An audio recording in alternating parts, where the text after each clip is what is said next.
Management, c'est Gloria. Il était la saison par excellence des tote bags. J'ai décidé de partager avec vous la création de ce sac tote versatile qui peut se porter comme une grande pochette. J'ai décidé de créer mon sac avec 2 anses métalliques, mais vous pouvez choisir de créer directement vos anses à partir de votre tissu. Ce sac est parfait pour flâner en été, même en automne. Et je vous montre tout de suite comment ça se passe. Restez bien avec moi, j'ai une petite surprise à la fin de la vidéo. Pour réaliser le sac, vous avez besoin de 2 anses métalliques. Vous avez besoin d'un fermoir métallique à monter comme ceci. Vous avez également besoin de clips à tissu pour maintenir le tissu en place pendant la réalisation. J'ai découpé mon tissu en 2 rectangles de 50 par 46 que j'ai thermocollé histoire de le rigidifier un peu. En 2 rectangles de 46 par 10 que j'ai doublé avec la doublure pour le rigidifier également.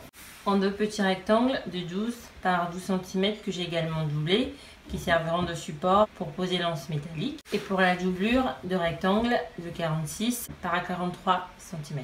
Pour commencer, je veux poser les fermoirs métalliques sur les faces des 2 rectangles. Pour ce faire, je viens chercher le milieu de mon rectangle. À l'aide de mon mètre, je mesure sur la longueur le milieu que je marque. Je cherche également le milieu sur la hauteur. Je marque le point de jonction des 2 milieux. Ensuite, à l'aide du bout de mon fermoir, je définis les parties à sectionner. J'ai ramené mon tapis pour ne pas abîmer ma table et donc je vais venir à partir d'un objet tranchant, ici une lame, venir sectionner les parties définies comme ceci. Je ne sais pas si vous voyez bien. Voilà. Ensuite, je vais venir y glisser mon fermoir métallique. Voilà, comme ceci. Je place le complément comme ceci. Voilà. Et je rabats mon fermoir pour le poser. Voilà, comme ceci. Voilà. Et mon fermoir est posé. Je fais de même pour l'autre face. J'ai fini de poser mes fermoirs sur les faces des rectangles. Voilà, ça donne ça. Maintenant, je vais poser l'anse métallique sur le bord d'une des faces externes. Et donc, je vais me servir du rectangle 12 par 10 cm pour poser l'anse. Donc, je vais glisser l'anse comme ceci.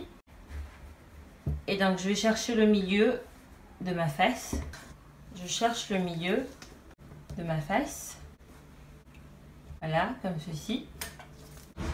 Et donc, je vais venir aligner le milieu du petit rectangle sur le milieu de la face, comme ceci.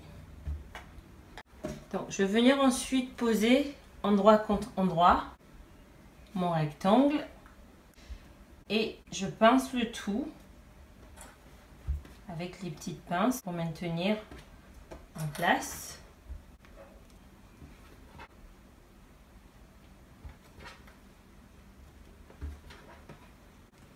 Voilà, comme ceci.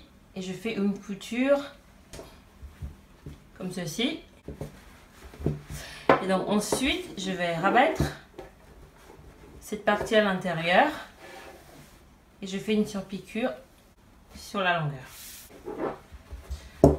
Comme ceci. Ensuite,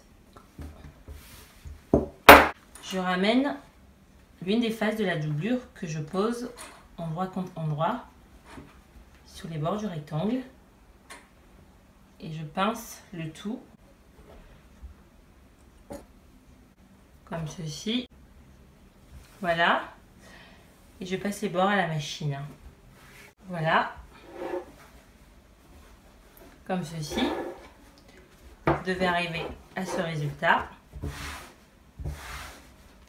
Et donc maintenant, je vais procéder de la même manière avec les autres faces. Donc voilà, j'ai fini d'assembler les faces du sac. Donc maintenant, je vais ramener ensemble les doublures et les faces externes, comme ceci. Et donc l'idée, c'est de coudre les bords des faces et des doublures ensemble. Et d'abord, je vais pincer pour bien aligner les coutures avant de passer à la machine. Donc j'ai fini de coudre les bords. Maintenant, j'essaie de donner de la profondeur à mon sac. Et donc pour ce faire, je vais créer un rectangle sur les coins externes du sac, comme ceci, sur à peu près 5 cm que je vais pincer. Et je vais faire de même sur les autres coins du sac. J'ai fini de créer les triangles sur les coins du sac. Maintenant, je vais retourner le sac sur l'endroit et pour cela, j'ai créé une ouverture sur le bas. Voilà, comme ceci. Je sors, lance. Et maintenant, je vais retourner le sac sur l'endroit.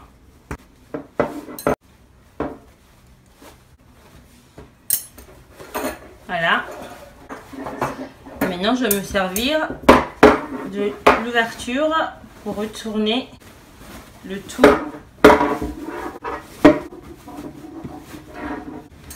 Voilà, comme ceci. Maintenant, je vais ressortir la doublure.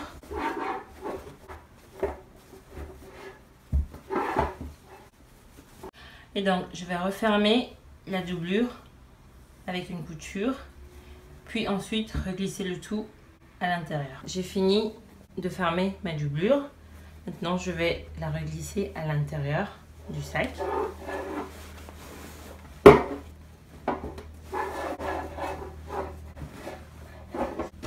Comme ceci.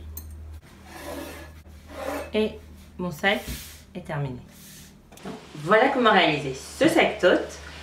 J'en ai réalisé deux des sacs. J'ai réalisé celui-ci également, qui a des dimensions de 46 par 44, légèrement plus petit que celui-ci. Si vous aimez les grands sacs comme moi, vous pouvez rester sur les dimensions du premier sac. Et la petite surprise, c'est que j'aimerais offrir ce sac à un de mes abonnés. Donc pour ce faire, assurez-vous de me suivre sur mon compte YouTube et de commenter sous cette vidéo. Suivez-moi également sur mon compte Instagram et laissez-moi vos commentaires sous la photo de cette vidéo. Assurez-vous de me suivre également sur ma page Facebook. Je choisirai une personne gagnante dans la prochaine vidéo. Je mettrai toutes les informations dans la barre d'infos. En attendant, moi je vous dis à très vite pour de nouvelles vidéos. Et d'ici là, restez créatifs.